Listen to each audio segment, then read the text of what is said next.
સમગ્ર દેશમાં જળ વ્યવસ્થાપન ક્ષેત્રે ગુજરાત રાજ્ય સરકારને વધુ એક રાષ્ટ્રીય સિદ્ધિ પુરસ્કાર 2025 સમગ્ર દેશમાં ગુજરાતને દ્વિતીય સ્થાને રાષ્ટ્રીય જળ પુરસ્કાર 2025 એનાયત રાષ્ટ્રપતિ શ્રી દ્રૌપદી મુર્મુના હસ્તે ગુજરાતને નવી દિલ્હી ખાતે પુરસ્કાર અપાયો કેન્દ્રીય જળશક્તિ મંત્રી શ્રી સી આર પટેલની વિશેષ ઉપસ્થિતિ ગત વર્ષે 2024માં પણ ગુજરાતને જળ સંચયમાં રાષ્ટ્રીય ક્ષેત્રે ત્રીજો ક્રમ એવોર્ડ અપાયો હતો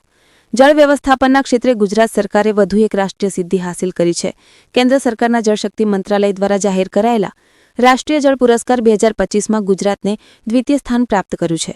ભારતના મહામહિમ રાષ્ટ્રપતિ શ્રીમતી દ્રૌપદી મુર્મુના હસ્તે અને કેન્દ્રીય જળશક્તિ મંત્રી શ્રી સી આર પાટીલ સાહેબના વિશેષ ઉપસ્થિતિમાં આજે નવી દિલ્હી ખાતે ગુજરાત સરકારના સિંચાઈ સચિવ શ્રી પાર્થિવ વ્યાસ સાહેબને એવોર્ડ અપાયો હતો આ પ્રસંગે ભારતીય કિસાન સંઘના રાષ્ટ્રીય મંત્રી શ્રી બાબુભાઈ કે પટેલ તરફથી તમામને અભિનંદન પાઠવેલ છે અને ગુજરાતના ખેડૂતો માટે સતત પ્રયત્નશીલ રહેવા બદલ ખૂબ ખૂબ ધન્યવાદ રિપોર્ટર દિનેશભાઈ પટેલ 4 તાલુકા મંત્રી શ્રી જીપીએમસી ન્યૂઝ 24/7 લાઈવ